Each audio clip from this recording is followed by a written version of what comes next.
আসসালামু আলাইকুম সবাইকে। আমি ইসরাফিল সর্দার অভিক সবাইকে স্কুল ম্যাথমেটিক্স ইউটিউব চ্যানেলে স্বাগতম। আজকে আমরা নবম দশম শ্রেণীর পদার্থবিজ্ঞান বইয়ের বল অধ্যায় লেকচার 12 শুরু করতে যাচ্ছি। তো আমরা গত ক্লাসে ঘর্ষণের যাবতীয় থিওরি কিন্তু শিখেছিলাম, আর আজকে আমাদের আসবে ঘর্ষণের সকল গাণিতিক সমস্যা। হ্যাঁ, আমরা গাণিতিক সমস্যাগুলো আজকে দেখব। তার আগে আমি যদি একটু মনে করাই দিই আমরা কি কি শিখেছিলাম। তো ঘর্ষণ হচ্ছে এক প্রকার বল যেটা গতির বিরুদ্ধে কাজ করে, তাই না? একটা বস্তু গতিশীল যখন হবে, সে যদি কোনো তলের সংস্পর্শে থাকে তখন তার গতির বিপরীতে একটা বল কাজ করে, সেটাকে আমরা বলে থাকি ঘর্ষণ বল। যদিও এখানে আমরা তিন রকমের ঘর্ষণ বল নিয়ে আলোচনা করে থাকি: স্থিতি ঘর্ষণ, গতি ঘর্ষণ, আর একটা হচ্ছে আবর্ত ঘর্ষণ। আমাদের মেনলি ম্যাথে দুইটা আসবে, স্থিতি ঘর্ষণটা আসে আর গতি ঘর্ষণটা আসে। তো আমাদের এই ঘর্ষণ বলটা ডিপেন্ড করে বা নির্ভর করে যে প্রতিক্রিয়া বলটা কত বেশি। যার প্রতিক্রিয়া বল যত বেশি তার ঘর্ষণ বলটা তত বেশি। তোমাদের বলে জাস্ট প্রতিক্রিয়া বলার জায়গায় এটা ওজন লিখে দিচ্ছে, যে যার ওজন বেশি তার ঘর্ষণ বেশি। তো আমাদের এই ক্ষেত্রে যেটা মাথায় রাখতে হবে যে স্থিতি ঘর্ষণ বল যেটা, সেটাকে যদি আমরা Fs দিয়ে প্রকাশ করে থাকি, F দিয়ে হচ্ছে ফ্রিকশন বোঝাচ্ছি, আর S দিয়ে স্ট্যাটিক বোঝানো হচ্ছে স্থিতি ঘর্ষণ। এটা আসবে হচ্ছে আমাদের মিউ S মানে মিউ, আর আসবে হচ্ছে R। এটা কি প্রতিক্রিয়া বলে সমানুপাতিক চিহ্ন উঠলে এখানে একটা ইকুয়াল বা সমান চিহ্ন আসে, সেখানে এটাকে লেখা হয় স্থিতি ঘর্ষণ গুণাঙ্ক বা স্থিতি ঘর্ষণ সহগ। এই মিউ এস এর পরিচয়টা কি? মিউ এস হচ্ছে আমাদের স্থিতি ঘর্ষণ সহগ, তাই না? স্থিতি ঘর্ষণ সহগ। এইটা তোমাকে প্রশ্নে ম্যাক্সিমাম টাইমে দেওয়া থাকে যখন ঘর্ষণ বলটা বের করতে বলে। আচ্ছা, আর যেটা লাগবে সেটা হচ্ছে কি বলতো, সেটা হচ্ছে কি আমাদের গতি ঘর্ষণ বলটা। হ্যাঁ, কাইনেটিক ফ্রিকশন। এটাও সেম, যে আমাদের প্রতিক্রিয়া বলে সমানুপাতিক, তো সমান চিহ্ন দিলে এখানে একটা ধ্রুবক আসবে, সেটা আমরা লিখি মিউকে, তাই না? এখানে মিউকে পরিচয়টা কি? মিউকেটা হচ্ছে আমাদের গতি ঘর্ষণ সহগ, ঠিক আছে? এই দুইটা জিনিস হচ্ছে আমাদের লাগবে। আর তাও আরেকটু জিনিস একটু বলে দিই থিওরিটিক্যাল, যেহেতু আমরা এখন ম্যাথ করব, যে এটা যদি একটা বস্তু হয় আর ও যদি কোনো তলের উপর অবস্থিত থাকে, তাহলে কি দেখা যায় যে এই যে এর সবাই তো আসলে একদম মসৃণ হয় না, খাঁজকাটা থাকে, গর্ত থাকে। তো একটার সাথে আরেকটা যখন এরকম থাকে তখন লক হয়ে থাকে। তো আমি যখন ফোর্স দিব, ফোর্স দিলেই যে একদম গতিশীল হয়ে যাবে এমনটা হয় না, যখন ও কোনো তলের সংস্পর্শে থাকে। যদি এটা মনে করো স্পেস হইতো, মানে আমি পৃথিবীর বাইরে চলে গেছি, হ্যাঁ, তখন একটা বস্তুকে সামান্য টোকা দিলেও নিউটনের সূত্র অনুসারে ওই যে গতিশীল হইলো, বা ওকে যে বলটা দিলাম ও চিরকাল ওইভাবে চলতে থাকবে, তাই না? গতিশীলই থেকে যায়। বাট কি হয়, এই যে আমি বল প্রয়োগ করলাম, কোন ইন্টেনশনে বল প্রয়োগ করলাম, ও যেন গতিশীল হয়, বাট দেখা যায় যে গতিশীল হচ্ছে না। এই যে গতিশীল না হওয়া পর্যন্ত যে বলটা বিপরীত দিকে কাজ করতেছে, ওকে থামায় রাখতেছে, গতিশীল হইতে দিচ্ছে না, সেটা হচ্ছে স্থিতি ঘর্ষণ বলটা, তাই না? স্থিতি ঘর্ষণ বলটা। তো ওর যদি মনে করো যে লিমিট থাকে, যে তুমি 50 নিউটনের নিচে বল দাও, ও গতিশীল হবে না, এটা যদি ওর লিমিট থাকে, হ্যাঁ, তাহলে অবশ্যই তোমাকে 50 নিউটনের বেশি বল দিতে হবে। এই 50 নিউটনটা হচ্ছে সর্বোচ্চ মান, স্থিতি ঘর্ষণের সর্বোচ্চ মান। আমরা এটা স্থিতি ঘর্ষণের সর্বোচ্চ মানটাই লিখছি, আমরা লিখছি। তুমি যদি এখন 10 নিউটন বল দাও, 10 নিউটনে তো আর ও গতিশীল হবে না, ও তোমাকে 10 নিউটন ফেরত দিয়ে দিবে। তুমি 20 নিউটন বল দাও, ও তোমাকে 20 নিউটন বল ফেরত দেবে। তুমি 50 নিউটন বল দাও, ও এখন গতিশীল হওয়ার উপক্রমও হবে, মানে গতিশীল হয়ে গেছে প্রায়। এই যে সর্বোচ্চ যেই বল পর্যন্ত ও গতিশীল হচ্ছিল না, বা গতিশীল হয়ে গেছে, মানে স্থির একদম কেটে গেছে, এখন স্থিতি অবস্থা কেটে গেছে, এখন গতিশীল হয়ে যাবে, সেটাই হচ্ছে আমাদের এই যে স্থিতি ঘর্ষণের সর্বোচ্চ মান। সেটাই হচ্ছে আমরা এই সূত্র দিয়ে লিখছি, বুঝতে পারছো? সেটাই হচ্ছে আমরা এই সূত্র দিয়ে লিখলাম। আর গতিশীল হয়ে গেলে এখন এখন রানিং এ আছে, হ্যাঁ, এখন কি রানিং এ, এটা দিয়ে বুঝাচ্ছে ও রানিং। এই রানিং অবস্থায় উল্টা দিকে সবসময় এফ কে কাজ করবে, গতি ঘর্ষণ গুণাঙ্ক, ঠিক আছে? উল্টা দিকে। সাপোজ ধরো এই যে বস্তুটা স্থির ছিল, হ্যাঁ, এখন আমি ধরো এই দিকে বল প্রয়োগ করতেছিলাম গতিশীল করার জন্য। তাহলে প্রথমে ও যেহেতু গতিশীল হয় নাই, তাহলে ওর মধ্যে কোন বল কাজ করতেছে, কোন ঘর্ষণ বল? স্থিতি ঘর্ষণ বল। সেটা কোন দিকে? এই দিকে। কথাটা ক্লিয়ার? সেটা কোন দিকে? সেটা হচ্ছে এই দিকে, এই হচ্ছে স্থিতি ঘর্ষণ বল এদিকে কাজ করতেছে। আই হোপ তোমরা কথাটা বুঝতে পারছো। সবসময় উল্টা দিকে ঘর্ষণের কাজই হচ্ছে উল্টা দিকে সে কাজ করবে। হ্যাঁ, আশা করি তোমরা বুঝতে পারছো। তাহলে আমরা এখন দেখো ম্যাথমেটিক্যাল পার্টগুলো শুরু করে দিব। দেখো গাণিতিক সমস্যা প্রথমটা আমরা এখানে সলভ করব। এখানে আমরা নাম্বার দিই নাই, তো এটা হচ্ছে ধরেন আমাদের প্রথম অঙ্ক, ঠিক আছে? এখানে কি বলছে দেখো, একটা 10 কেজি ভরের বাক্স অমসৃণ তলের উপর রাখা আছে। দেখো প্রথমেই খুবই ইম্পর্টেন্ট একটা ডাটা, এটার ভর জানি আমরা। ভর জানি মানে ওজন জানি। ওজন জানি মানে যে তলে আছে তলটা যদি বাঁকা না হয়, তাহলে তলটা যদি বাঁকা না হয় মানে আনত তল যদি না হয়, তাহলে আমরা তো ওজন খুব ইজিলি পেয়ে যাব। ওজন ওইটাই তাহলে প্রতিক্রিয়া বল। তো এটা খুব ইম্পর্টেন্ট ডাটা। তো একটা তলের উপর রাখা আছে, যদি স্থির ঘর্ষণ সহক, এই যে স্থির ঘর্ষণ সহক যেহেতু রাখা আছে, ও তো এখনো গতিশীল না, তো এখন যে ঘর্ষণ বলের কথা আসবে সেটা অবশ্যই স্থিতি ঘর্ষণ বলের কথা এখানে আসবে। তো স্থির ঘর্ষণ সহগ তোমাকে দেওয়া আছে। কি দেওয়া আছে? স্থির ঘর্ষণ সহগটা তোমাকে দেওয়া আছে। ওকে, ভালো কথা। এখন কথা হচ্ছে ঘর্ষণ বলের সর্বোচ্চ মান কত। এখানে কোন ঘর্ষণটা বুঝাচ্ছে বলতো? অবশ্যই এটা স্থিতি ঘর্ষণ বলকে মিন করছে, তাই না? স্থিতি ঘর্ষণ বলের সর্বোচ্চ মানটাকে মিন করছে। তো এটা সলিউশন করা তো কোনো ব্যাপারই হবে না। তাহলে তুমি লিখবা যে স্থিতি ঘর্ষণ বল বা স্থিতি ঘর্ষণের সর্বোচ্চ মান, এটা যদি এফ এস হয় সেটা সূত্র হবে ডাইরেক্ট মিউ এস আর। ডাইরেক্ট কি হবে? মিউ এস আর। এখন হচ্ছে কি এই আরটা কি দেখো, এখানে তো বলা নাই যে এই বস্তুটা যে তলে রাখা আছে সেই তলটা আনত কোন অ্যাঙ্গেল, কিছু বলা নাই। তাহলে তলটা চিন্তা করবে আনুভূমিক। হ্যাঁ, এই হচ্ছে তল, এই তলের উপর হচ্ছে একটা বস্তু রাখা আছে, তলের উপর একটা বস্তু রাখা আছে। এখন দেখো ওর ওজন কি খাড়া নিচের দিকে, এই হচ্ছে ওজন। আর এই ওজনের সমান বল নিউটনের তৃতীয় সূত্র অনুসারে সে একটা প্রতিক্রিয়া বল পাবে। এই প্রতিক্রিয়া বলটা হচ্ছে আমাদের লাগবে।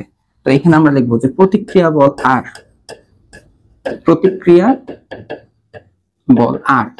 এই মান বিবেচনায় এই বল আর এই বল সেম, তাই না? নিউটনের তৃতীয় সূত্র অনুসারে মান বিবেচনায় দুইটা সেম, দিক বিবেচনা উল্টা, মান বিবেচনায় সেম। তাহলে প্রতিক্রিয়া বল কি হয়? আমাদের ওজনের সমানই হয়। এম এর মানটা এখন আমরা কত বসাবো? দেখো আমরা কিন্তু বস্তুর ভর জানি 10 কেজি, এই বস্তুর ভর জানি, দেখো যে ভরটা জানি। তাহলে 10 × 9.8, আর প্রতিক্রিয়া তো একটা বল, বলের একক নিউটন হবে, তাই না? তাহলে এটা কত হয়ে যাবে? এটা হয়ে যাবে 98 নিউটন। আর এই যে মিউ এস অর্থাৎ দেখো স্থির ঘর্ষণ সহগ বা স্থিতি ঘর্ষণ সহগ তোমাকে দেওয়া, স্থিতি ঘর্ষণ সহগ মিউ এস এটা তোমাকে দেওয়া, এটা হচ্ছে 0.8। এটার কোনো একক হয় না, তাই না? গত ক্লাসে দেখাচ্ছিলাম যে যেহেতু এই মিউ এস তুমি যদি বের করো পাবা FS by R. FS by R, FS মানে ঘর্ষণ বল, নিচেরটা হচ্ছে প্রতিক্রিয়া বল, দুটো একই জাতীয় রাশি যেহেতু এর জন্য কোনো একক বা ইউনিট থাকবে না। তো তুমি যদি এখানে এখন মানটা বসিয়ে দাও, মিউ এস এর মান হচ্ছে 0.8, আর এর মান বসিয়ে দাও 98, তাহলে এই হচ্ছে আমাদের স্থির ঘর্ষণ বল। এই হচ্ছে আমাদের স্থির ঘর্ষণ বল। এটা ক্যালকুলেট করে নাও যে 0.8 × 98, তো 78.4। ঠিক আছে, তার মানে দেখো আমরা বুঝতেছি ওই বস্তুতে সর্বোচ্চ এত নিউটন স্থিতি ঘর্ষণ বল কাজ করবে। তো তুমি যদি 10 নিউটন, 5 নিউটন, 50 নিউটন, 60 নিউটন বল দাও, ও গতিশীল হবে না। ঠিক আছে, এই অঙ্ক একটু সহজ না? আচ্ছা দেখি আমরা পরেরটা করি। পরেরটাতে কি বলা আছে? এটা হচ্ছে আমাদের 2 নাম্বার। হ্যাঁ, যে একটা বাক্স ভূমির উপর স্লাইড করছে। স্লাইড করছে মানে কি? ঘেঁষা দিয়ে যাচ্ছে ভূমির উপর। তার মানে ভূমি একটা তল, ওইটার উপর স্লাইড করতেছে, গতিশীল। স্লাইড করতেছে তার মানে কথাটা বুঝো, স্লাইড করছে তার মানে এটা আমরা বুঝলাম এটা কিন্তু গতিশীল। তার মানে এখানে এই স্থিতি ঘর্ষণ আর গতি ঘর্ষণ নিয়ে কাজ হচ্ছে। আচ্ছা এখন দেখো গতিশীল ঘর্ষণ সহগ, দেখো এটা সুন্দর মতন মিউকে তোমাকে দেওয়া, সুন্দর মতন তোমাকে কি দেওয়া? তোমাকে মিউকেটা দেওয়া আছে। বাক্সের ভর 5 কেজি, বাক্সের ভর 5 কেজি, ভর 5 কেজি। আচ্ছা ভূমি, এখানে তো ভূমি বলছে, মাটি তো আমরা এরকম আনুভূমিকই আঁকবো, তাই না? মাটি তো হচ্ছে আমরা এরকম আনুভূমিকই আঁকবো। তাহলে আমরা যদি একটু ইমাজিন করি, যে এই হচ্ছে ভূমি, ভূমির উপর হচ্ছে একটা বাক্স আছে। হ্যাঁ, এই বাক্সটা গতিশীল। কোন দিকে দিবা? তোমার যেদিকে মন চায় গতিশীল দেখাও। ধরো তুমি দেখাইলে এইদিকে গতিশীল, তাহলে এখন যে ঘর্ষণ বলটা কাজ করবে, হ্যাঁ, যে তলে গতির বিপরীত দিকে যে ঘর্ষণ বলটা কাজ করবে সেটা কি? গতির বিপরীতে, তাই না? এই দিকে, এই হচ্ছে তাহলে এফ কে, তাই না? এখন কথা হচ্ছে এই ঘর্ষণ বলের মানটা তোমার কাছে জানতে চাচ্ছে। তো এই এফ কে আমরা তো ফর্মুলা জানি, মিউ কে আর কি হবে আর, মিউকে দেখো ওই যে দেওয়া, আর হচ্ছে কি দেখো ওজন, ওজন মানে কিভাবে আসলে এই যে এই হচ্ছে কি ওর ওজন, আর ও হচ্ছে ওজন সবসময় খাড়া নিচের দিকে কাজ করে, তাই না? ওজন সবসময় খাড়া নিচের দিকে কাজ করে, কথাটা মাথায় রাখবা। আর এই যে ভূমিতে যেহেতু এত বল প্রয়োগ করতেছে, ও এখানে এত একটা প্রতিক্রিয়া বলও পাবে। আর দেখা যাচ্ছে এই বল আর এই বলটা কি সেম, প্রতিক্রিয়া বল আর ওজনটা কি সেম। তাহলে এখন তাহলে তুমি সলিউশন শুরু করো যে গতি ঘর্ষণ, চলার সময় ঘর্ষণ বল, এখানে চলার সময় কোন ঘর্ষণ বল আছে? অবশ্যই গতি ঘর্ষণ বল। তো লেখো যে গতি ঘর্ষণ বল, যেটাকে তুমি এফ কে দিয়ে প্রকাশ করলে সেটা হবে আসলে মিউ কে, আর এই হচ্ছে তলের প্রতিক্রিয়া বল। তো এখানে পরিচয় দিয়ে দাও, পরিচয় বলতে কাকে কাকে দিবা? তুমি মিউ এর পরিচয় দিয়ে দাও মিউকে, যে গতি ঘর্ষণ সহ, গতি ঘর্ষণ সহ মিউকে, এই হচ্ছে 0.3। আর হচ্ছে এই যে প্রতিক্রিয়া বল লাগবে, তাই না? প্রতিক্রিয়া বল, তলের প্রতিক্রিয়া বল আর কি, প্রতিক্রিয়া বল যেটা হচ্ছে আর, এই আরটা হচ্ছে আসলে আমাদের ওজন, বস্তুর ওজন, আমাদের না, আমাদের ওজন না, বস্তুর ওজন। আচ্ছা, তো এখন ওজন আমরা কিভাবে পাবো? ভর আর অভিকর্ষ ত্বরণের গুণফল। তো ভর কত? ভর কত? 5 কেজি, 5 × 9.8 এত নিউটন। তাহলে এটা কত আসে? 98 ভাই 2 করলে আসে 49 আসে, তাই না? 49, 9.8 × 5, 49 নিউটন, 49 নিউটন। এগুলো এখানে ইউজ করো, তাহলেই হবে। মিউকের মান কত আসলো? 0.3, আর এর মান কত আসলো? 49 এত নিউটন। এই হচ্ছে আমাদের গতি ঘর্ষণ বলটা, ঠিক আছে? তো 0.3 × 49, 14.7। নরমালি আমরা দেখছি যে স্থিতি ঘর্ষণ বলের মান বেশি, গতি ঘর্ষণ বলের মানটা কি হয়? কম হয়। যদিও আগের অঙ্কে ভরটা বেশি ছিল, 10 কেজি, এই অঙ্কে মনে হয় 5 কেজি, তাই না? আগের অঙ্কে 10 কেজি ছিল না? তো আগের অঙ্কের সাথে কম্পেয়ার করে নিতেও লাভ নাই, বাট এটা আমরা এমনিও জানি যে স্থিতি ঘর্ষণ বলের মান বেশি হয়, গতি ঘর্ষণ বলের মানটা কম হয়, তাই না? ওকে, তো আমরা আরেকটা প্রশ্ন সলভ করি, গাণিতিক সমস্যা 3। প্রথমটা সলভ করলাম সাদা কালিতে, দ্বিতীয়টা সবুজে, 3 নাম্বারটা হলুদে সলভ করি নাকি? হলুদে সলভ, এমনি কালি এমনি চেঞ্জ করতেছি। আচ্ছা দেখো, 15 কেজি একটা বাক্স, দেখো ওই যে ভর জানি, তাই না? একটা ইম্পর্টেন্ট ডাটা। বাক্স সরাতে মেঝেতে কত বল প্রয়োগ করতে হবে? এই যে তোমার কাছে একটা বাক্স আছে, কত বল? তুমি বল দিলেই যে গতিশীল হবে এমনটা না, বল দিলেই যে সরা যাবে এমনটা না। ওই যে ঘর্ষণ, স্থিতি ঘর্ষণ বলে বেশি বল দিতে হবে, অ্যাটলিস্ট মিনিমাম সরাইতে হলে মিনিমাম অ্যাটলিস্ট স্থিতি ঘর্ষণ বলের সমান বল দিতে হবে। এরপরে ও সমবেগে যেতে পারে, এরপরও একটা ত্বরণে যেতে পারে, ওইগুলো অন্য টপিক, হ্যাঁ। বাট অ্যাটলিস্ট তুমি যদি ওকে সরাইতে চাও কত বল দিতে হবে? অবশ্যই স্থিতি ঘর্ষণ বলে যে সর্বোচ্চ মানটা আছে অ্যাটলিস্ট সেটার সমান দিতে হবে, তাই না? সরাইতে চাইলে অ্যাটলিস্ট সেটার সমান বলটা দিতে হবে। তো এখন দেখো, একটা বাক্স সরাতে হলে মেঝেতে কত বল প্রয়োগ করতে হবে? ধরে নাও স্থির ঘর্ষণ সহ জ্ঞাত, তার মানে এই যে মিউ এস যে আমাদেরকে দেওয়া, তো আমরা কি করব? এফ এস বের করব, যে স্থিতি ঘর্ষণ বলটা যে সর্বোচ্চ কত বল দিলে ও সরবে, স্থিতি ঘর্ষণ মানে ওইটা কেটে যাবে, ওইটা বের করব, তাই না? তাহলে আমরা এখানে সলিউশনে কি করব? যে স্থিতি ঘর্ষণ বল, এটা আসলে সর্বোচ্চটাকে আমরা মিন করলাম, তাই না? এফ এস, এটা কি হবে? অবশ্যই মিউ এস ইনটু আর হবে। তো এখন একটু সংক্ষেপে লিখি, এত বাংলা কথা লিখলাম না। মিউ এস এর মান প্রশ্নে দেওয়া হচ্ছে 0.5, আর আর কি হবে বলো তো? এটা তো আনত তল বুঝায় নাই, নরমাল আনুভূমিক। তো আমাদের ওজনটাই প্রতিক্রিয়া বল হয়ে যায়, তাহলে এই হচ্ছে ওজন। তো এম এর মান কত? 15, এই হচ্ছে 9.8। তাহলে এটা হিসাব করে দেখো কত আসে। এটা আসে, আচ্ছা দেখি, 147, 147 নিউটন, ঠিক আছে? তো এখন এই ডাটাগুলো বসিয়ে দিই। মিউ এস এর মান হচ্ছে 0.5, প্রতিক্রিয়া বলের মান হচ্ছে 147, তাহলে কত আসে? 147 ইনটু 0.5, 73.5, ঠিক আছে? এত নিউটন, এত নিউটন। তাহলে অ্যাটলিস্ট তোমাকে এত নিউটন বল দিতে হবে ওকে সরানোর জন্য। এরপর সরানো কিন্তু গতিশীল বোঝাচ্ছে, গতিশীল কিন্তু অনেকভাবে হতে পারে, যে সমবেগে যেতে পারে, একটা ত্বরণে যেতে পারে, তাই না? ওইগুলো অন্য কনসেপ্ট, ওইগুলাও তোমাদের এখন পারা যাবে আস্তে ধীরে, পারবা। এই যে একটু পরে আমরা একটা বোর্ড কোশ্চেন সলভ করবো, এখানে লাগবে। তাহলে আমরা এখানে ফাইনালি লিখবো যে বাক্স সরাতে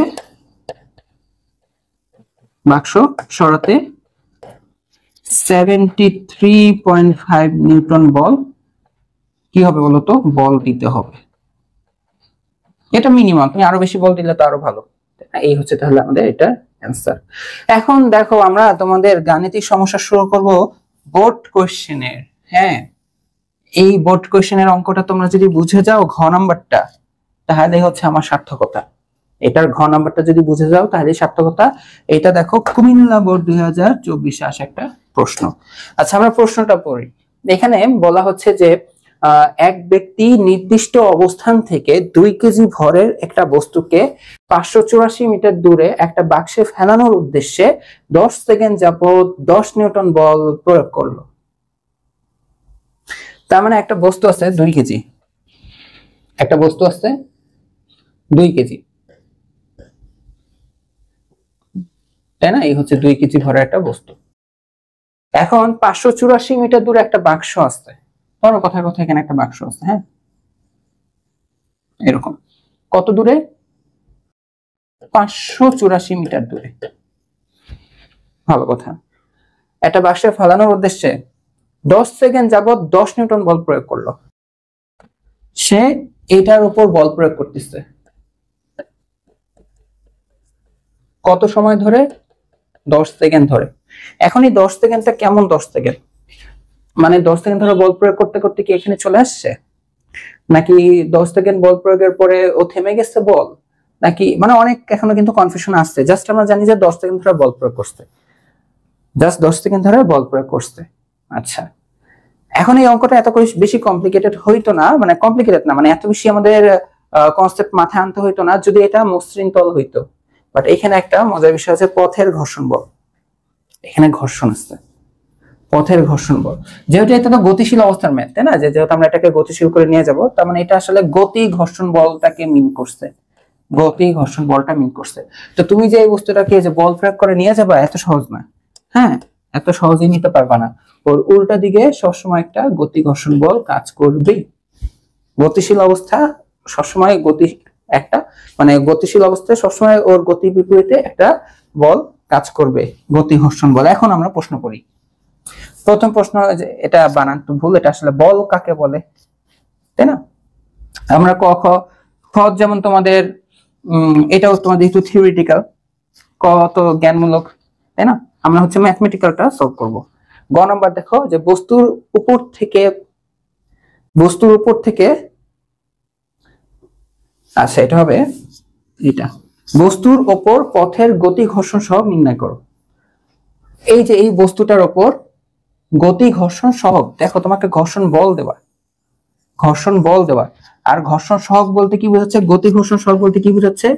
মিউ কে বের করতে, পথের গতি ঘর্ষণ সহগটা বের করতে বলছে। এটা সহজ, দেখো গ নাম্বার একদমই সহজ। তো দেখো তুমি লিখবা যে আমরা জানি, আগে সূত্রটা লিখে দিবা। আমরা জানি যে গতি ঘর্ষণ বলটা দেওয়া, এবার নরমালি গতি ঘর্ষণ বলটা বের করতে বলে। আমরা জানি এই যে এফ কে, এটা হচ্ছে আসলে মিউ কে আর। গতি ঘর্ষণ সহগ আসলে আমরা কিভাবে পাবো? এটা পাবো হচ্ছে F K by R. At least এই দুটো ডাটা তো আমাদের জানা লাগবে। এফ কে হচ্ছে গতি ঘর্ষণ বল, যেটা এখানে দেওয়া আছে, তাই না? এটা প্রশ্নে দেওয়া আছে, সে দেওয়া আছে যে গতি ঘর্ষণ বল, হ্যাঁ, যেটা এফ কে সেটা কিন্তু দেওয়া আছে। সেটা কত বলো? এফ কে যেটা, সেটা হচ্ছে 3 নিউটন। এই গতি ঘর্ষণ বলটা হচ্ছে আমাদের এখানে 3 নিউটন। আর প্রতিক্রিয়া বল যেটা এইটা, আর প্রতিক্রিয়া বলটা কত বলো? প্রতিক্রিয়া বলটা হচ্ছে এখানে খেয়াল করো চিত্রে, এই হচ্ছে ওর ওজন এদিকে, প্রতিক্রিয়া বল হবে এদিকে, অর্থাৎ আর হবে হচ্ছে এমজি। তো বস্তুর ভর তো 2 কেজি, এই হচ্ছে 9.8, এটা পাবো 19.6 নিউটন। তাহলে এইটা এখানে ইউজ করো। এফ কে এর মান হচ্ছে 3, প্রতিক্রিয়া বলের মান হচ্ছে 19.6। হিসাব করে দেখো কত আসে। এটা আছে 3 ভাগ 0.153, একক নাই, কোনো একক নাই। ঠিক আছে 0.153 এই হচ্ছে আমাদের গতি ঘর্ষণ সহগ। ঠিক আছে, তো এটা হচ্ছে আমাদের ফাইনালি গতি ঘর্ষণ সহগ।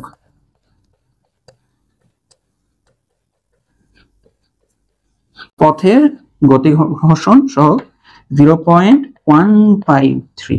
ঠিক আছে, এটাই হচ্ছে তাহলে আমাদের ফাইনালি অ্যান্সার। এখানে অ্যাটলিস্ট 3 এ 3 পেয়ে যাবা, 3 এ 3 পেয়ে যাবা। এখন ঘ নাম্বারটা, ওই ব্যক্তির উদ্দেশ্য সফল হবে কিনা গাণিতিকভাবে বিশ্লেষণ করো।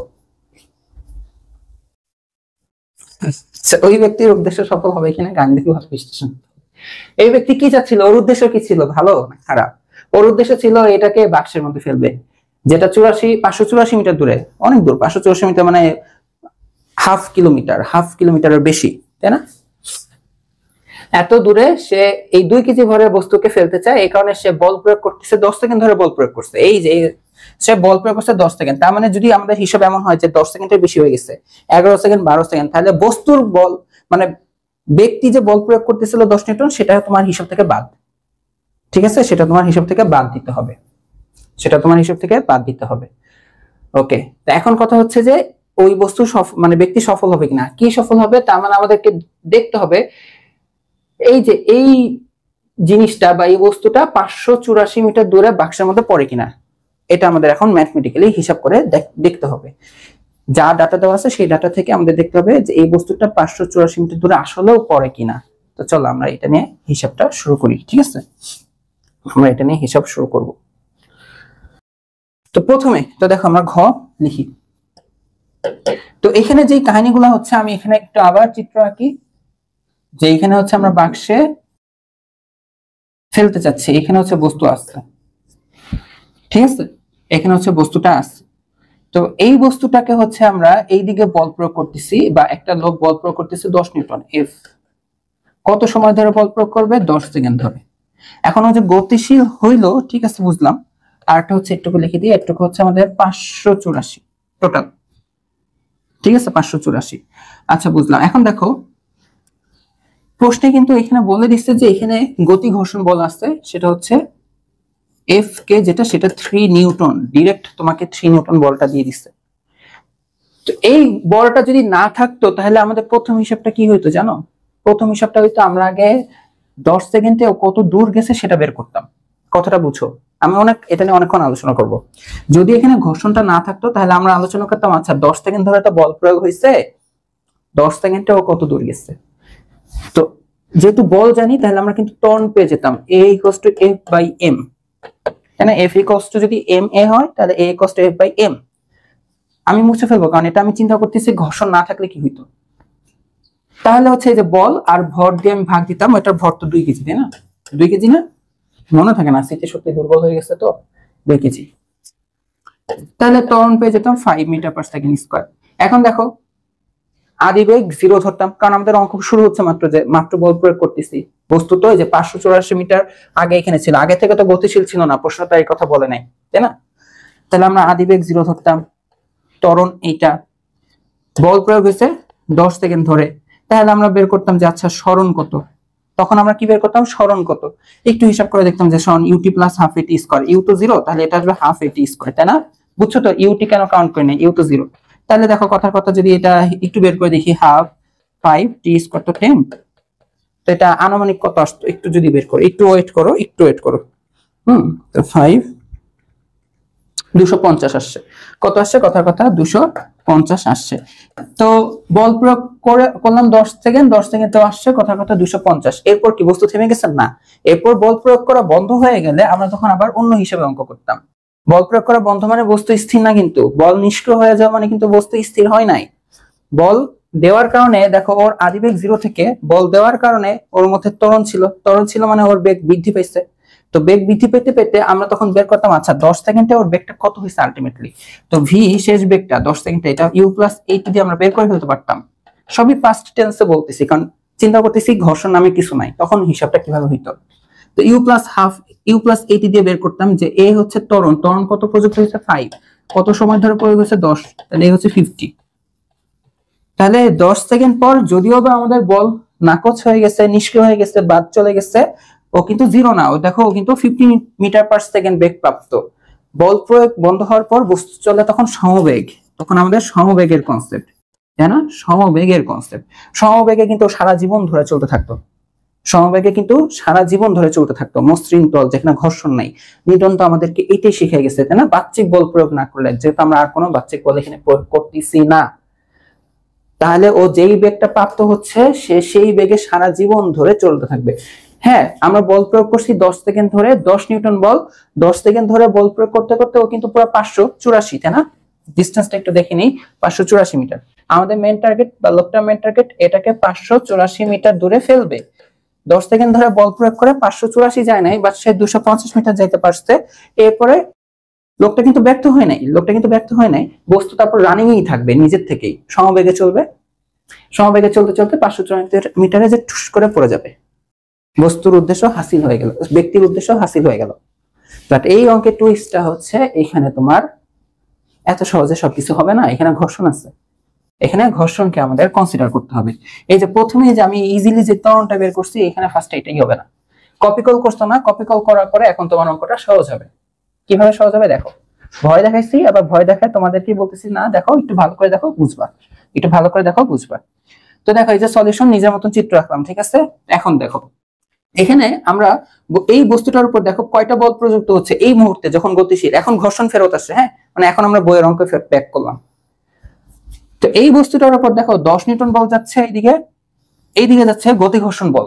বাট আলটিমেটলি বস্তুটা কোথায় যাচ্ছে? যে কপি করলে শিখেছিলাম না যে কার্যকর ত্বরণ, আলটিমেটলি বস্তুটা এইদিকে যাচ্ছে, তাই না? আর চোখের সামনে দেখো এই বল বেশি নাকি এই বল বেশি, আমার প্রয়োগকৃত বলটা বেশি নাকি ঘর্ষণ বলটা বেশি? অবশ্যই আমারটা বা ব্যক্তিরটা। তাহলে ব্যক্তির বল যেদিকে বস্তু সেদিকে যাবে, তাহলে সেটা কি আমাদের কার্যকর বল? তাহলে আমরা এই কার্যকর বলটা বের করব। কার্যকর বল সেটা হচ্ছে আমরা বের করব, সেটা ধরো আমরা বের করলাম হচ্ছে এম এ দিয়ে। কার্যকর বল আমরা কিভাবে লিখবো বলতো? কার্যকর বল আমরা কিভাবে লিখি? সরি, আমরা এই বস্তুর কার্যকর বল বের করতেছি, তাই না? ধরে নিচ্ছি ও এ ত্বরণে গতিশীল, এদিকে এ ত্বরণে গতিশীল।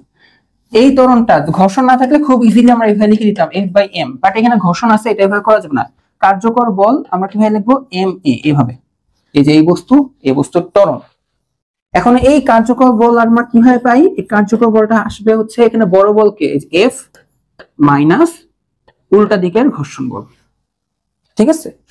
ঘর্ষণ বল না থাকলে কার্যকর বলটা হয়ে যেত আমি কত বল প্রয়োগ করছি সেটাই, ওই যে F equals to M A. But এখানে কার্যকর বলটা কি আমার প্রয়োগকৃত বল থেকে আবার ঘর্ষণ তো মাইনাস হয়ে যাবে। কপি করলেও কিন্তু এরকম টাইপের অঙ্ক আমরা করে আসি।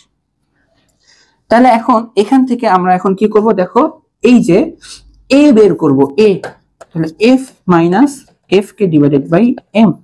এফ এর মানটা কত বলো? 10। এফ কে কত বলো? 3। ভর কত? বস্তুর ভর কত বলো? 2। তাহলে 10 থেকে 3 গেলে 7। 7 ডিভাইডেড বাই 2 করলে কত হয়? 3.5, তাই না? মাথা কাজ করতেছে না নাকি কি একটা অবস্থা? হ্যাঁ 3.5ই তো। তাহলে এটা হচ্ছে 3.5 মিটার পার সেকেন্ড স্কয়ার, তাই না? আগে দেখছো ত্বরণ আসতো 5 ঘর্ষণ না থাকলে, বাট ঘর্ষণ আছে, এখন দেখছো তোমার ত্বরণ কমে গেছে। আচ্ছা এখন তাহলে আমরা চিন্তা করবো, আচ্ছা এই যে এই ত্বরণ নিয়ে আমরা চিন্তা করবো যে আচ্ছা ঠিক আছে, এই ত্বরণটা কতক্ষণ কার্যকর হবে? যতক্ষণ আমি বল প্রয়োগ করতেছি, তাই না? আমি যতক্ষণ বল প্রয়োগ করতেছি, এই যে এফ যতক্ষণ কাজ করতেছে। আগের দেখছো না যে ঘর্ষণ বল না থাকার কালীন আমরা ত্বরণ কতক্ষণ কাজ করে, তাই ইফেক্টিভ ত্বরণটা কতক্ষণ কাজ করতো? যতক্ষণ বল প্রয়োগ দেবো ততক্ষণ ধরেই তো। বল আছে মানে ত্বরণ আছে, এই ত্বরণটা এই যে ইফেক্ট বা কার্যকর ত্বরণটা, এই ত্বরণটা কতক্ষণ আছে? যতক্ষণ এই বলটা কাজ করতেছে, তাই না? এমনি তো আসছে তো ওই হিসাবের মাধ্যমে। আমরা জানি এই ত্বরণটা কাজ করবে 10 সেকেন্ড, এই ত্বরণটা এই যে এই ত্বরণ কাজ করবে বস্তুর 10 সেকেন্ড, কারণ বল প্রয়োগ করবো 10 সেকেন্ড। এরপর এটার হিসাব তো চেঞ্জ হবে, তাহলে ত্বরণ তখন চেঞ্জ হবে। তো এই প্রথম 10 সেকেন্ডে, মানে এই 10 সেকেন্ডে আমরা তাহলে কি করি দেখো, এই যে এই বস্তুটার আদিবেগটা একটু বের করে দেখো, আদিবেগ ইউ 0 মিটার পার সেকেন্ড। এখন ওর উপর কত ত্বরণ কাজ করতেছে বলতো? ত্বরণ কাজ করতেছে এটা 3.5 metre per second square, 3.5 metre per second square, এই ত্বরণ কাজ করতেছে। ভালো কথা, কত সময় ধরে কাজ করবে সেটা হচ্ছে 10 সেকেন্ড। সেটা হচ্ছে কত সেকেন্ড? 10 সেকেন্ড। তিনটা ডাটা আছে, তাহলে ও এখন কতটুকু সরলো? হ্যাঁ, ও এখন সরে কতটুকু আসলো? এই সরণটুকু আমরা পেয়ে যাব, যেটাকে আমরা অতিক্রান্ত দূরত্ব S1 লিখতে পারি আপাতত, যে অতিক্রান্ত দূরত্ব S1, বা শুধু SO লিখতে পারো, কোনো সমস্যা নেই, আমি S1 লিখলাম। এটা কত? তো S1 এর ফর্মুলা লেখো, যেহেতু ত্বরণ জানো, সময় জানো, ut প্লাস হাফ এটি স্কোয়ার। তো ইউ তো 0 আমি দেখলাম না, হ্যাঁ, আমি হাফ এটি স্কোয়ার ডাইরেক্ট লিখলাম। এগুলা লিখলে টিচার কেউ কিছু তোমাকে আটকাবে না, বাসায় এসে ধরবে না, পরীক্ষা খাতা মার্কস তো কাটবে না, সমস্যা নাই। তাহলে এখানে হাফ, এর মান কত 3.5, টি স্কোয়ারের মান কত 10 স্কোয়ার। তো এটা হিসাব করে কত আসছে দেখো, এটা হিসাব করে আসছে কত 0.5, 3.5 আর 10 স্কোয়ার 175। তাহলে খেয়াল করো, আমাদের যাইতে হবে 584, বাট এই বস্তুর উপর 10 নিউটন বল 10 সেকেন্ড ধরে ক্রিয়া করে মাত্র 175 মিটার আসছে। খেয়াল করো, মাত্র এই যে এটা মাত্র 175, এখনো অনেক পথ বাকি, দিল্লি বহুত দূর হে, তাই না? এখনো অনেক দূর যেতে হবে, 584 মিটার যেতে হবে। তো এখন যখন ঘর্ষণ বল থাকতো না, তখন এরপর দেখো যে 10 সেকেন্ড তো হয়ে গেছে, এরপর কিন্তু বস্তু আর এই ত্বরণে যাবে না, কারণ ওর উপর তার বল প্রয়োগ হচ্ছে না। যখন ঘর্ষণ বল থাকে না, তখন আমাদের জন্য অঙ্ক সহজ। কেন সহজ? আমরা তখন এইখান থেকে আবার শেষ বেগটাও বের করে ফেলি, কারণ বল নাকচ হওয়ার পর ও সেই শেষ বেগে সমবেগে চলে। বাট এইখানে কি হবে, বল তুমি যদি বন্ধ করে দাও, দেখো ওর উপর তো আলটিমেটলি ত্বরণ প্রয়োগ হয়েছে, ওর কিন্তু দেখো আদি বেগ 0 থেকে কি বেগ বাড়ছে না, ওর সরণ এটা মাথায় রাখলাম যে 175, বাট ওর এখানে কিন্তু একটা বেগও আছে। তো আমরা একটু এই বেগটা বের করি, যে 10 সেকেন্ড পরে ওর কত বেগ প্রাপ্ত হচ্ছে সেটাও একটু বের করে নিই, ঠিক আছে? এখানে লিখি যে শেষ বেগ, এখানকার এই যে অতিক্রান্ত দূরত্ব S1 আর এখানে শেষ বেগটা হচ্ছে V1, হ্যাঁ, সেটা আমরা একটু, বা শুধু, আচ্ছা ভি লেখো, শুধু ভি লেখো, সমস্যা নেই। তো ইউ এ টি জানো যেহেতু, তাহলে এই শেষ বেগটা হবে হচ্ছে V equals to U plus A T. U এর মান তো 0 বাদ, এর মান কত 3.5, 10 সেকেন্ড ধরে প্রয়োগ হয়েছে, তাহলে এটা হয়ে যাবে কত বলতো 35 মিটার পার সেকেন্ড। তাহলে এইখানে ও এখন 35 মিটার পার সেকেন্ড বেগে আসলো, বুঝছো? ঘর্ষণ প্রয়োগ হয়েছে, আমরা বল প্রয়োগ করছি, এত নিউটন বল 10 সেকেন্ড ধরে প্রয়োগ করে করে করে করে করে আমরা এতটুকু রাস্তা অতিক্রম করছি বা করলাম, আর এই মুহূর্তে ওর বেগ হচ্ছে 35। মজার বিষয় হলো, ঘর্ষণ না থাকলে বস্তু এই সমবেগে চলে যেত, মানে এইটাই না, মানে যেই সমবেগ লাস্টে আসবে, শেষ বেগ আসতো, যে আমি একটু আগে করে মুছে ফেললাম যেটা, সেই বেগে চলতে থাকতো সারা জীবন ধরে, চলতে চলতে 584 অতিক্রম করে ফেলতো, বাক্সের মধ্যে পড়ে যেত। বাট এইখানে টুইস্টটা হচ্ছে কি, এখন আর বল নাই, এই মুহূর্ত থেকে বল নাই। তো বল নাই মানে ভাই ত্বরণ নাই, ত্বরণ নাই মানে কি সমবেগে যাবে? এখানে কি বল নাই, ঠিক আছে, ওকে এখন সমবেগে যাওয়ার কথা না, ও অ্যাটলিস্ট এখানে তো একটা বেগ প্রাপ্ত, কোন দিকে? এইদিকে, ও তার 0 হয়ে যায় নাই, ধুপ করে তো স্থির হয়ে যেতে পারে না। সমস্যাটা হচ্ছে ওর এদিকে কিন্তু এখনো ঘর্ষণ বল এফ কে রানিং, এটা কাজই করতেছে, ওর উপর আমরা প্রযুক্ত বল দিচ্ছি না, বাট ওর উপর কিন্তু এখন দেখো ও একটা বেগ প্রাপ্ত এইদিকে, হ্যাঁ, ঘর্ষণ টর্ষণ মাইনাস প্লাস মাইনাস আমার প্রযুক্ত বল সবকিছু হয়, আলটিমেটলি ও এখন একটা বেগ প্রাপ্ত এইদিকে। এখন আমরা ওকে আর কোনো সাপোর্ট দিচ্ছি না, নিজে থেকে আমরা কোনো বল দিচ্ছি না, ওর এত বেগ প্রাপ্ত, বাট ওর উপর উল্টা দিকে বল প্রয়োগ হচ্ছে। উল্টা দিকে বলটা না থাকলে সমবেগে চলে যেত, বাট উল্টা দিকে বল প্রয়োগ হচ্ছে, এই যে বুঝো, উল্টা দিকে বল প্রয়োগ হচ্ছে। উল্টা দিকে বল মানে উল্টা দিকে ত্বরণ আছে, উল্টা দিকে ত্বরণ আছে মানে উল্টা দিকে মন্দ, মানে উল্টা দিকে মন্দ না, উল্টা দিকে ত্বরণ আছে মানে মন্দন আছে। মন্দন থাকলে একটা বস্তুর কি হবে, বেগ আস্তে আস্তে কমতে থাকবে, আস্তে আস্তে কমতে থাকবে, কমতে কমতে কমতে কমতে কমতে কমতে 0 হয়ে যাবে। এইটা এখন মেন চ্যালেঞ্জ। আচ্ছা ও তো 0 হবে, ও সারা জীবন হয়ে চলবে না, ও 0 হবে, এটা আমরা বুঝতে পারছি, 0 হবে, বাট 0 হইতে হইতে কি ও বাকি রাস্তা কভার করতে পারবে? এইটাই তোমাদের প্রশ্ন, বুঝছো? তোমাদের প্রশ্ন আসছে আসছে অর্ধেক অঙ্ক করে ফেলছি, তাই না? এটাই ছিল তোমাদের মেন প্রশ্ন। শুরুতে তোমাদেরকে এত কিছু বললে তোমরা বুঝতে না, বুঝে গেছে?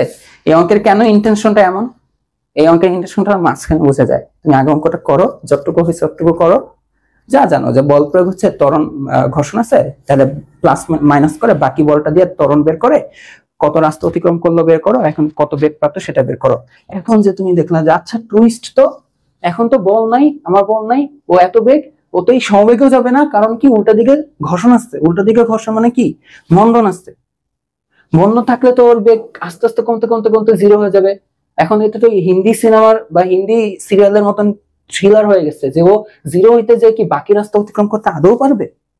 এটাই হচ্ছে আমার কাজ। এখন অঙ্ক তো সহজ, এখন অঙ্ক সহজ। এখন তোমার কাছে উল্টা দিকে কে কাজ করতেছে? উল্টা দিকে বল কাজ করতেছে, তাই না? উল্টা দিকে বল কাজ করতেছে। তো দেখো আমরা তাহলে এখন হচ্ছে সেকেন্ড পার্ট শুরু করবো অঙ্কের। এইটাকে এখন ধরবো আদিবেগ, এটাকে আমরা কি ধরবো? আদিবেগ। যে আবার 10 সেকেন্ড পর, হ্যাঁ এই যে 10 সেকেন্ড পর থেকে আমাদের হিসাব শুরু হচ্ছে, 10 সেকেন্ড পর আদিবেগ। খেয়াল করো, এটা হচ্ছে আদিবেগ। ইউ প্রাইম দিয়ে দিলাম। এই ইউ প্রাইমটা হচ্ছে কি, যে শেষ বেগটা, মানে ফার্স্ট পর্যন্ত আমরা যে শেষ বেগটা বের করছি সেটা হচ্ছে 35 মিটার পার সেকেন্ড। 35 না? হ্যাঁ 35। কোথায় এই অঙ্ক কোথায় করলাম? 35 যে বের করলাম কই? ও এইখানে স্লাইড এক্সচেঞ্জ হয়ে গেছে। আমি বলি কি ব্যাপার, তাহলে তো এটা এখানে লেখার দরকার নেই। এই যে যেটা বের করলাম শেষ বেগ, তাহলে আমরা লিখবো যে 10 সেকেন্ড পর আদিবেগ। যেটা ইউ প্রাইম দিচ্ছি এটা হচ্ছে যে এই শেষ বেগটা, তাই না? এই হচ্ছে 35 মিটার পার সেকেন্ড। এখন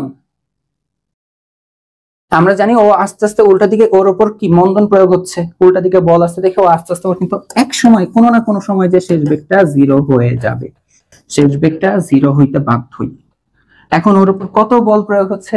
এখন দেখো, যেহেতু আমরা দেখতে পারতেছি এখানে মাত্র একটা মাত্র বল প্রয়োগ হচ্ছে, আর তো এরকম কার্যকর বল টল বের করতে কোনো প্যারাতে আমরা যাচ্ছি না। আমরা ওর উপর একটা উল্টা দিকে বল প্রয়োগ হচ্ছে। এই বলের কত ত্বরণ হইতে পারে দেখো। এই বলটা কোন বস্তুর উপর প্রয়োগ হচ্ছে? এই বস্তুর উপর না?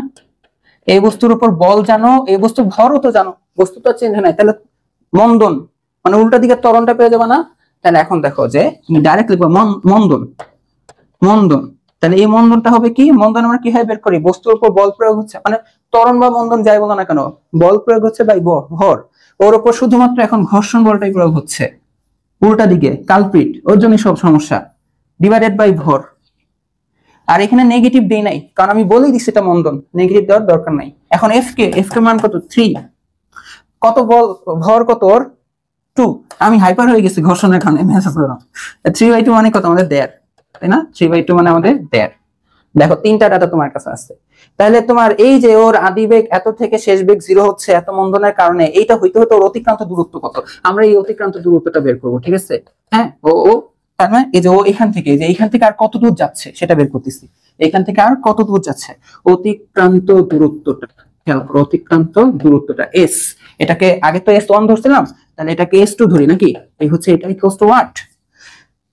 ওকে, তাহলে দেখো ইউ জানো, ভি জানো, এ জানো, এখানে টি নাই, তাহলে আমরা কোন সূত্র দিয়ে এটা করি? দেখো মনে পড়ে না যে V square equal to U square, মন্দ থাকলে -2s, তো সেম এটা ভি প্রাইম স্কয়ার, হ্যাঁ ইউ প্রাইম স্কয়ার -2a/s2, তাই না? এখানে ভি প্রাইম ইউ প্রাইম আর s2 দিয়ে প্রকাশ করা হয়েছে, আর কিছু না।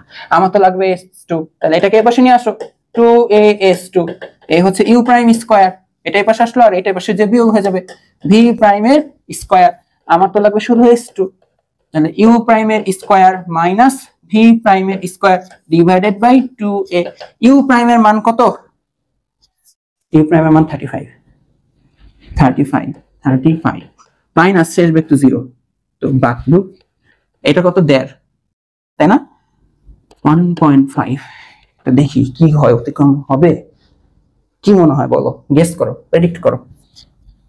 এখন আবার প্রেডিক্ট করতে যে কেউ আবার কোন বেটিং সাইটে জোয়া লাগাই ফেলো না। আচ্ছা, তাহলে 35 এর স্কয়ার ডিভাইডেড বাই 2 ইনটু 1.5, তো এটা আসে হচ্ছে 408.33, 408.33। দেখো ওর কিন্তু লিমিটেশন আছে, দেখছো এই মন্দন বা ঘর্ষণের কারণে ও কিন্তু সারা জীবন ধরে চলবে না, যে ও বক্সে পড়ে যাবে, ওর কিন্তু একটা লিমিটেশন আছে। এখন মেন দেখার বিষয় যে আচ্ছা ঠিক আছে, আমরা কিন্তু টোটাল অতিক্রান্ত দূরত্ব, যে এখান থেকে এখানে আসলো, এখান থেকে এখানে গেল, টোটাল অতিক্রান্ত দূরত্ব, ওর কিন্তু এখন শেষ বেগ 0 হয়ে গেছে, ও কিন্তু আর মুভমেন্ট করবে না। এইটা টোটাল 584 হয়েছে কিনা? যদি 584 হয় তাহলে তো বাক্সের মধ্যে পড়ে গেছে, যদি 584 বেশি হয় তাহলে ডেফিনেটলি বাক্সের মধ্যে পড়ে গেছে, বা যদি কম হয় তাহলে বাক্সে পড়ে নাই। তা চলো S1 আর S2 যোগ করে দেখি, S1 আর S2 যোগ করে দেখি। চলো S1 প্লাস S2 বের করি। S1 কত আসছিল? 175। S2 কত আসছে? 408.33। কি হয় কি হয় কি হয়? এটা গেছে মনে হয় না, তো গেছে একটু মনে হয় আটকে গেছে, নাকি গেছে মনে হচ্ছে। 408.33। ও 583, 583.33। আহা ঝুলতিছে ঝুলতিছে। আহা 584 হয় নাই, 584 হইতে পারে নাই।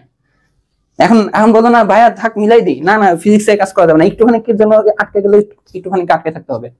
এই বস্তুটা তাহলে দেখো, এই 10 নিউটন বল 10 দিন ধরে প্রয়োগ করলাম, ঘর্ষণ ছিল, ঘর্ষণ ছিল এই কারণে 10 দিন ধরে প্রয়োগ করে করে করে ছেড়ে দিলাম, ওর মধ্যে ঘর্ষণ আছে, ঘর্ষণ বল। তো আলটিমেটলি ও কিন্তু আর সমবেগে যাবে না, এই যে আস্তে আস্তে বেগ হ্রাস পেতে পেতে পেতে পেতে পেতে পেতে পেতে 583.33 অতিক্রম করছে, 584 পৌঁছায় নাই। তাহলে এখন আমরা লিখে দেব কি, এটা লেস দেন 584 মিটার। অর্থাৎ অর্থাৎ এটা কি বল ছিল? কাকে কোথায় ফেলতেছি? একটা ভরে একটা বস্তুকে কোথায় ফেলতেছি? বাক্সে। অর্থাৎ বস্তু বাক্সে পড়বে না, তাই না? এই যে লোকটার উদ্দেশ্য ছিল বাক্সে ফেলানোর উদ্দেশ্য ছিল, তার মানে আমরা লিখতে পারি সুতরাং বস্তুটি বাক্সে পড়বে না। সুতরাং অর্থাৎ বস্তুটি বাক্সে পতিত হবে না, পতিত হবে না। এই হচ্ছে গিয়ে আমাদের অ্যান্সার। তাহলে উদ্দেশ্য কি হাসিল হইলো? উদ্দেশ্য সফল হবে না, থাক সমস্যা নেই, জীবনে সব উদ্দেশ্য কি সফল হয়? অর্থাৎ উদ্দেশ্য উদ্দেশ্য সফল হলো না। মন খারাপ করতে না করো, ঠিক আছে? ওকে, তো এই হচ্ছে কি আমাদের এটার অ্যান্সার। আশা করি তোমরা অঙ্কটা বুঝতে পারছো। চেষ্টা করছি এনজয়মেন্ট দিয়ে নাটকীয় ভাবে বোঝানোর। অঙ্কটা কিন্তু মজার, আলটিমেটলি অঙ্কটা মজার। একবার এই ঘর্ষণের পেজগুলো বুঝলে দেখবা যে কত কত মানে এগুলো যে কি মানে তুলি দিলেই হয়ে যায়। দেখো তোমাদের আরেকটা বোর্ড কোশ্চেন আছে, আরেকটা বোর্ড কোশ্চেন আছে। তো চলো আমরা বোর্ড কোশ্চেনটা দেখি। এটা হচ্ছে দেখো তোমাদের গাণিতিক সমস্যা, মানে এটাও একটা তোমাদের বোর্ড কোশ্চেন। এটা সহজ, যে টেবিলে রাখা 500 গ্রাম ভরের একটা বই, তুমি কি জানো দেখো তো? 500 গ্রাম ভরের একটা বই, এই বইয়ের কার্যকরী বল জানো? ওই দেখো, এটা কিন্তু ঘর্ষণ বল না, বা তুমি কত বল প্রযুক্ত করছো সেটাও না। এই যে মাত্রা অঙ্ক করলাম না, কার্যকরী বল যেটা এম এ, হ্যাঁ এইটা জানো, মানে তোমাকে তুমি কত প্রযুক্ত করছো সেটাও না, ঘর্ষণ বলও না, কার্যকরী বল দেওয়া। ঠিক আছে, কার্যকরী বল তো কার্যকরীটাই ভালো, তো এটাই তো ভালো। কার্যকরী বল হচ্ছে এত। আচ্ছা এবার কি, মহাবিশ্বের দুটি ভিন্ন স্থানে, আচ্ছা আবার স্পেসে চলে গেছে, এক্স ও ওয়াই ভরের অনুপাত, দুটা ভিন্ন স্থানে। আচ্ছা এক্স আর ওয়াই দুটা ভর আছে, দুটা ভর, একটা হচ্ছে M M capital M small M, 81 আর 1, এদের ব্যাসার্ধের অনুপাত আর আর আচ্ছা মহাকর্ষ অভিকর্ষের অঙ্ক বাকিটা। ঠিক আছে, ওকে। এখন কি বললো, তো এইগুলো তো এখন আমরা সলভ করবো না। যে মৌলিক বল হচ্ছে যাদের থেকে অন্যান্য বল তৈরি হয় সেগুলো হচ্ছে মৌলিক বল। ক্রিকেট খেলা দৌড়ায় কেন? গতি জড়তার কারণে, এগুলো ব্যাখ্যা। আর আমাদের এখান থেকে প্রশ্ন, যে উদ্দীপকের ঘটনায় গতি ঘর্ষণ সহগ নির্ণয় করো। উদ্দীপকের প্রথম ঘটনায় বুঝাইছে, এই যে মহাবিশ্বের আগ পর্যন্ত, হ্যাঁ এই যে এখান থেকে তাহলে বের করতে হবে। টেবিলে রাখা এই ভর দেওয়া আছে, তার মানে দেখো এইটা তুমি কি জানো দেখো তো, এটা যেহেতু ভর জানো, খেয়াল করো, তার মানে ওজন জানো, ওজন জানো মানে প্রতিক্রিয়া বল জানো, এটা জানো মানে প্রতিক্রিয়া বল জানো। আর আমাকে চেয়েছে ঘর্ষণ সহগ, ঘর্ষণ সহগ বের করতে। ঠিক আছে, কি বের করতে বলছে? ঘর্ষণ সহগ mu S. Mu S normally আমরা কিভাবে বের করি বলতো? মিউ এস আমরা বের করি হচ্ছে গিয়ে F by R, F S by R. ঠিক আছে, এফ এস বাই আর। টেবিলে রাখা এত গ্রাম ভরের একটা বইয়ের কার্যকরী বল, এখানে কার্যকরী বলটা দিয়ে তাহলে কি বুঝেছে জানো? এটা দিয়ে তাহলে আর এটাই বুঝেছে, স্থিতি ঘর্ষণ বলটাকেই বুঝেছে, আর তো কিছু করার নেই। হ্যাঁ, এখানে এই কার্যকরী বল, বোর্ড কোশ্চেন না, চট্টগ্রাম বোর্ড কোশ্চেন, 24 সালের কোশ্চেন। তার মানে এখানে কার্যকরী বলটা দিয়ে এই বলটাকেই বোঝাচ্ছে, যে এর উপর কত বল প্রয়োগ হচ্ছে, কার্যকর করা হচ্ছে, ওর উপর কার্যকর হচ্ছে। আর কোনো বলের তো কথা বলা নাই যে কোনো ঘর্ষণ বল ইউজ করছে নাকি তুমি কত বল দিচ্ছ, এরকম তো কিছু বলে নাই। তার মানে এটা এই এফএসটাই, এই যে স্থিতি ঘর্ষণের সর্বোচ্চ বলটাকেই তারা তাহলে মিন করছে, বুঝাইতে চাইছে। তাহলে এখান থেকে আমরা ইজিলি ইউএস পাবো। আর এর মান কি? আর হচ্ছে প্রতিক্রিয়া বল, যেটা হচ্ছে ওজন। তার মানে এটা কিন্তু খুব সহজে আমরা বের করতে পারবো যে মিউ এস লিখবা, যে মিউ এস হবে হচ্ছে এফএস বাই আর। তো এখানে এফএস হচ্ছে স্থিতি ঘর্ষণ বলটা, সর্বোচ্চ বলটা। মানে হইতে পারে যে তুমি একটা বস্তুর উপর বল প্রয়োগ করতেছো, ওর উপর কার্যকর বল হচ্ছে এই যে এই টাইপের ম্যাথটা। যে আমরা এই বোর্ড কোশ্চেনটা করার আগে এই যে তুমি একটা, যে আমরা বের করছিলাম না, একটা স্থিতি ঘর্ষণ বল বের করছিলাম, আর প্রশ্ন ছিল যে এটাকে সহায়তা কত বল প্রয়োগ করতে হবে। যে বলছিলাম যে বাক্স সহায়তা এত বল দিতে হবে, এটা তো আমরা দিচ্ছি, ওর উপর এটাই প্রয়োগ হচ্ছে, এটাই স্থিতি হচ্ছে। হ্যাঁ, মানে স্থিতি ঘর্ষণের সর্বোচ্চ মানটা এটাই আমরা কিন্তু বলছিলাম যে তোমাকে বস্তু সহায়তা হলে যে এত নিউটন বল দিতেই হবে। তো এরকমটাই বুঝেছে, তাহলে বাক্স সহায়তা এত বল দিতে হচ্ছে। ঠিক আছে, এটাই কি ছিল? আমার স্থিতি ঘর্ষণ বল ছিল। তো এখানেও তাহলে ওই বলটাকেই তাহলে তারা বুঝাইছে, যেহেতু আর কোনো কিছু ডাটা এখানে দেয় নাই। তাহলে এখানে লিখবো যে এফএস এর মান কত দেওয়া? এফএস এর মান দেওয়া 4.88 নিউটন। এখানে আর এর মান কত দেওয়া? এটা দেওয়া হচ্ছে এমজি। এম এর মান কত? 500 গ্রাম দেওয়া। আবার গ্রামকে আবার কি করবা? কেজিতে নিবা। কিভাবে? গ্রামকে কেজিতে নেওয়ার প্রসেস হচ্ছে 1000 দিয়ে ভাগ দেওয়া, আর এই হচ্ছে 9.8। এই ডাটা বসা এখন কি মিউএস বের করে নিতে পারবে না, বাকিটা কিন্তু তোমরা করে নিবা। হ্যাঁ, ঘ নাম্বারটা দেখো, এগুলা মজার। ঘ নাম্বার গুলা এগুলা মজার, এগুলা আসেও, বাট এগুলা মেইনলি ইন্টারমিডিয়েটের ম্যাথ গুলা, মহাকর্ষ বিকর্ষ বেশি থাকে, অ্যাডমিশনও আসে বিভিন্ন জায়গায়। আচ্ছা, এখানে মহাবিশ্বের দুটা ভিন্ন ভিন্ন স্থান এক্স ও ওয়াই ভরের অনুপাত, তাই না? এখানে হচ্ছে এক্স এর ভর আর ওয়াই এর ভর, এটা বুঝাইছে। এক্স এর ভর এম, ওয়াই এর ভর এম হলে এম বাই এম এর অনুপাত হচ্ছে 81/1। আচ্ছা, এদের ব্যাসার্ধের অনুপাত, মানে এইটার ব্যাসার্ধ বেশি, এটার ব্যাসার্ধ কম, এই যে 4:1। আর এখানে জি অফ এক্স,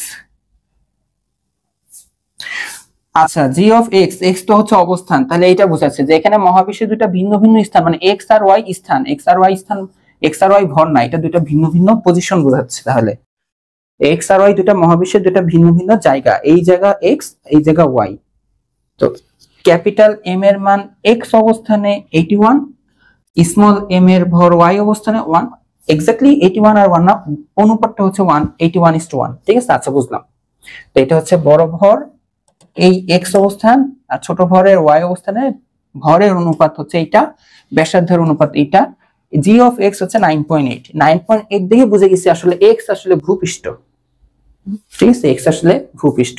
এরকম টাইপের আসলে তোমরা অঙ্ক কিভাবে করবা? এভাবে টাইপের আসলে তোমরা অঙ্কটা কি করবা?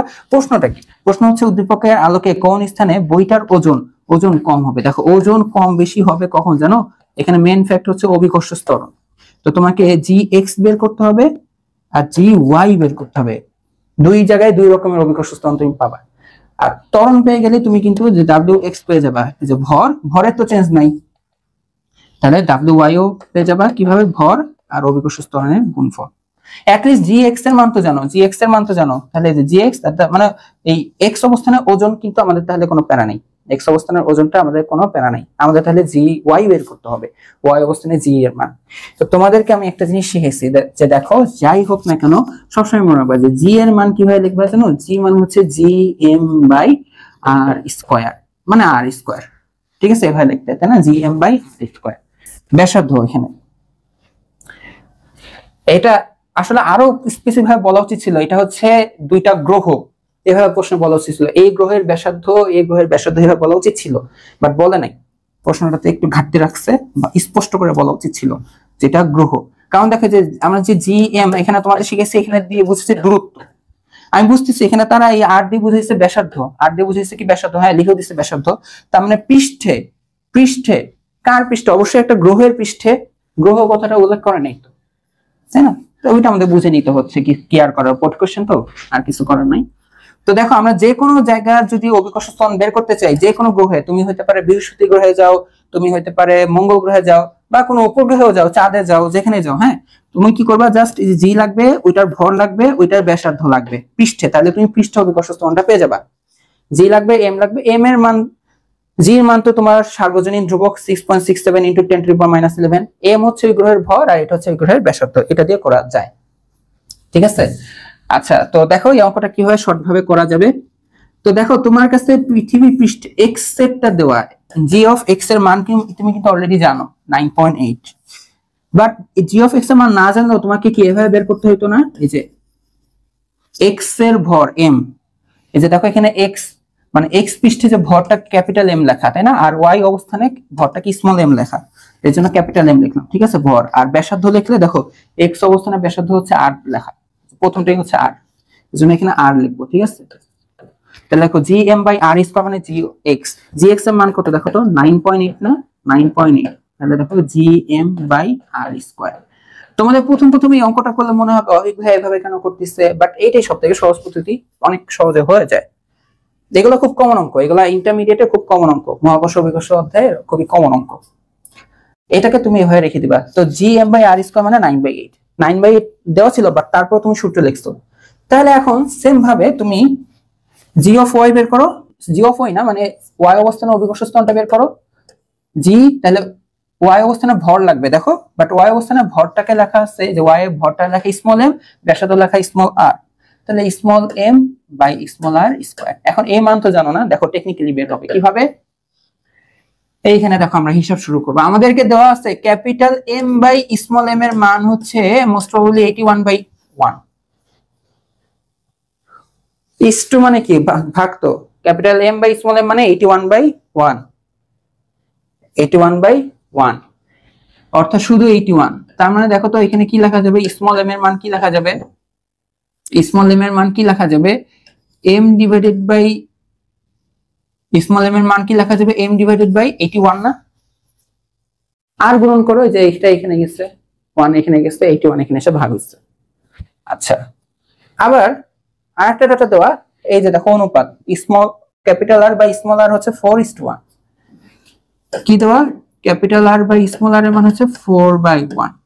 তাহলে এখান থেকে স্মল আর এর মানটা কত, কেন এই যে দেখো আমি তো স্মল জি এর ওয়াই অবস্থানে বের করতেছি, তো স্মল এম স্মল আরটা লাগতেছে আমার। তাহলে এইখানে আর এর মানটা দেখো কি হবে, এটা হবে r/4। এটা 12 লিখি নাই, আবার আর লিখছি। একটু এখানে কষ্ট করে বসো, একটু এখানে কষ্ট করে বসো। জি স্মল এম এর মান কত বেশি, এইটাকে আরেকটু টেকনিক্যালি আমি যদি লিখি দেখো তো কি কিন্তু এভাবে লেখা যায় 1/81। কেন লিখতেছি, তোমরা মাঝে মাঝে এরকম লব হরের গুণে কনফিউশনে থাকো, তাহলে আমি এটাকে এভাবে লিখলাম। কেউ কোনো অবজেকশন দিতে পারবা ভুল লিখছি? m/81 কে m * 1/81 লেখাই যায়। দেখো r এর স্কয়ার, r মানে দেখো স্মল আর মানে ক্যাপিটাল r/4, এটাকেও তাহলে ভাবে লেখা যায়, তাই না? তাহলে খেয়াল করে যে r * 1/4, মাত্র আমি স্মল আর লিখলাম, বাট স্মল আর এর আবার স্কয়ার আছে। আচ্ছা, তো উপরে কি আসে দেখো gm, আর এটা কি আসে 1/81 আসুক। এইটা দেখো এটা ইনটু এটা হোল স্কয়ার মানে কি, এটারও স্কয়ার 1/4 এরও স্কয়ার।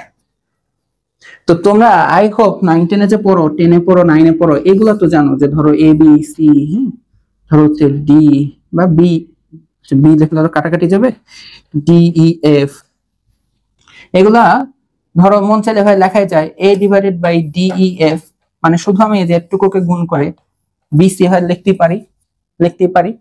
ঠিক সিমিলারলি আমি এখানে এই কাজটা করলাম যে আমি শুধুমাত্র এতটুকুকে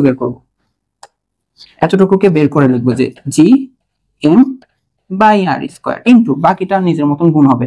বাকিটা কিরকম গুণ হবে, এটা 1/81 আর এটা হচ্ছে 1/16। কেন, ওই যে 1 এর স্কয়ার 1, 4 এর স্কয়ার 16। এই জিনিসটা কেন বের করলাম, এত কাহিনী করে? কোনো কাহিনী করি না, আগের অঙ্কে যে কাহিনী করছে এই অঙ্কে তো কিছুই না, তাই না?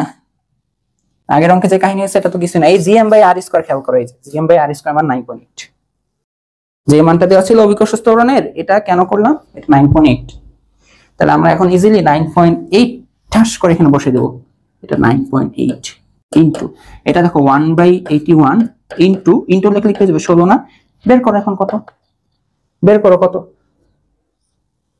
এখন তো আর কোনো ঝামেলা থাকলো না, তাই না? এখন তো আর কোনো ঝামেলা নেই। দেখো 9.8 ইনটু 1/81 ইনটু 16, এটা আসে কত, খুবই কম আসছে 1.94 লিখে দিই। এই সরি, অভিকর্ষ ত্বরণ তো এটা, তাই না? এটা তাহলে মিটার পার সেকেন্ড স্কয়ার, ঠিক আছে? এই হচ্ছে কি আমাদের দেখো অভিকর্ষ ত্বরণ বের হয়ে গেছে, অভিকর্ষ ত্বরণ বের হয়ে গেছে। বের হয়ে গেলে এখন দেখো তুমি লিখবা যে এক্স অবস্থানে, আমি তো প্রথমে ভাবছিলাম এক্স হচ্ছে বস্তু লিখছে প্রশ্নে, বাট বললাম না, মহাবিশ্বের দুইটা স্থানে এক্স আর ওয়াই এর ভর, প্রশ্নে কেমন জানি করে লিখছে। তো আচ্ছা, এক্স অবস্থানে ওজন, তাই না, এটাকে লিখবো ডাব্লিউ এক্স, কি হবে ভর, আর এই যে জি এক্স, ভর তো জানো 500 গ্রাম, 500 কে কেজিতে নিয়ে যাবা কিভাবে, 1000 দিয়ে গুণ করে, 1000 দিয়ে গুণ করে, আর এটা কত আসছে 9.8, তাহলে এই হচ্ছে এত নিউটন। দেন তুমি কি করবা, ওয়াই অবস্থানে ওজন ডাব্লিউ ওয়াই, হ্যাঁ, তো কি হবে এম আর এই যে জি ওয়াই, তো এটা কত 500 ডিভাইডেড বাই 1000, আর এটা কত আসবে 1 পয়েন্ট কত আসছে 1.94 এর মতন আসছে, তো ওইটাই চালাই দিবা, এত নিউটন। দেন বলবা কোথায় বেশি আসছে বা কোথায় কম আসছে, এটাই তোমাদের অ্যান্সার। তো আজকে ছিল এই হচ্ছে আমাদের যাবতীয় প্রশ্ন বা সলভ। আশা করি তোমরা বুঝতে পারছো। যদি কোথাও কোনো জায়গায় সমস্যা থাকে জানাবে। দেখা হবে নেক্সট ক্লাসে। নেক্সট ক্লাসটা হবে আমাদের এই চ্যাপ্টারের শেষ ক্লাস, কারণ আমাদের সব ম্যাথমেটিক্যাল প্রবলেম সলভ করা শেষ। একটু রিভিউ করি কি কি করছি আমরা। প্রথমে আমরা বল শিখছি, বলের সংজ্ঞা, দেন হচ্ছে জড়তা, ভরবেগ শেখার পর নিউটনের দ্বিতীয় সূত্র থেকে কিভাবে বল আসছে, বল রিলেটেড ম্যাথমেটিক্যাল প্রবলেম, তাই না। বই ছাড়াও এক্সট্রা ম্যাথমেটিক্যাল যে গাণিতিক সমস্যা কিন্তু আমি দেখাইছি। দেন হচ্ছে ভরবেগের বিভিন্ন গাণিতিক সমস্যা। এরপরে হচ্ছে কি গতিশক্তি সংরক্ষিত থাকে, ভরবেগ সংরক্ষিত থাকে, এই টাইপের সমস্যা। এরপরে হচ্ছে কি আসছিল, এই কি সংঘর্ষ, স্থিতিস্থাপক সংঘর্ষ কিনা, তাই না, এই টাইপের ম্যাথমেটিক্যাল প্রবলেম বের করা। এরপরে হচ্ছে আমরা কি করছি, মহাকর্ষ অধ্যায়ের বা মহাকর্ষ পাঠ্যক্রম অঙ্ক আমরা করলাম। এরপর হচ্ছে আমরা কপিকলের ম্যাথমেটিক্যাল প্রবলেম সলভ করলাম। এরপরে হচ্ছে ঘর্ষণের ম্যাথমেটিক্যাল প্রবলেম সলভ করলাম। পুরো চ্যাপ্টারের যাবতীয় টপিকের কিন্তু দেখবা টপিক ওয়াইজ বিশ্লেষণ, কিভাবে কোন সূত্র আসছে ব্যাখ্যা, টপিক বেসড ম্যাথমেটিক্যাল প্রবলেম, শুধু গাণিতিক সমস্যা না, বোর্ড কোশ্চেনও তোমাদেরকে সলভ করে দেখানোর চেষ্টা করেছি। পুরো চ্যাপ্টারের সবকিছুই শেষ, খালি এখন কিছু থিওরি আমি বাদ দিয়ে আসছিলাম, যেমন স্পর্শ বল, অস্পর্শ বল, 4টা মৌলিক বল, এই থিওরিটিক্যাল জিনিস আমি বাদ দিয়ে আসছিলাম। নেক্সট ক্লাসে আমি এগুলো নিয়ে দেখাই দিব, তাহলে আমাদের পুরো চ্যাপ্টারটা কমপ্লিট হয়ে যাবে। ঠিক আছে, তো দেখা হবে নেক্সট ক্লাসে। সবাইকে আল্লাহ হাফেজ।